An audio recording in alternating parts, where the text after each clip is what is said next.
бедеулік, яғни бала көтере алмайтын жас семьялар болады. Простата, аденома, мынау ер кісілердегі ұрықтың төмендеу, процентінің төмендеу, неше түрлі вирусты проблемалар.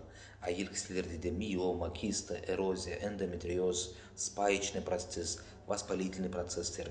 Яғни осы диагноздардың кесірінен жанұяға бала келе алмай жатады. Сол үшін де ондай кісілерге мен айтатыным, семьясымен, жанұясымен витамарин А плюс Б плюс, спирулин деген продукцияны қосса болады. Әйел кісі йодум келтті қосса болады. Және де мынау ер кісіге общий застыры-каротинді қосса болады.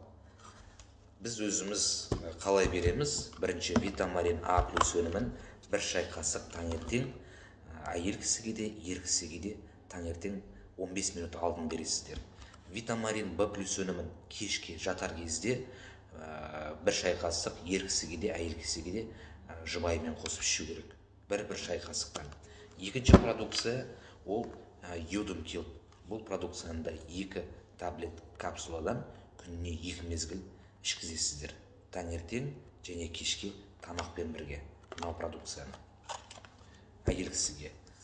Ер кісіге және әйел кісінің өзіне де спирулин продукциясын 2 таблеткіден күніне 3 мезгілден бастап, бір аптадан кейін 4 таблетка, 5 таблетка күніне 3 мезгілге дейін көтерулеріңізге болады мынау продукцияны.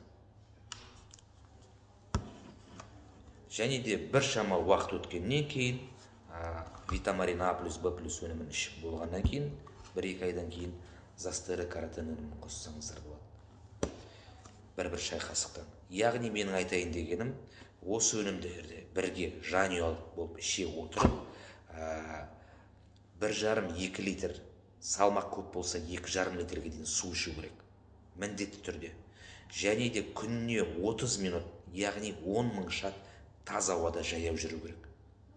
Вот сол кезде өнім, айтқан өнімдердің барлығы 5-6 есе мықты жұмыс жасайды. Адамда дәл сол тәртіппен жүретін болса, 6 ай, 7 айдың ішінде жақсы результат болып жатыр. Яғни жаңағы баланы дүниеге алып келуге септігін тигізбей жатқан қаншама проблемалардың барлығы кетіп, адам уже дүниеге сау, здоровый баланы алып келуге мүмкіндік алады екен. Бірінші Алла тағала, әрине, екінші осы өнімдер мықты нәтижелер беріп жатыр. Біздің өзіміздің жанұямызда да мықты результат болды осындай. Баршаңызға рахмет. Ем болсын, Алла қаласа.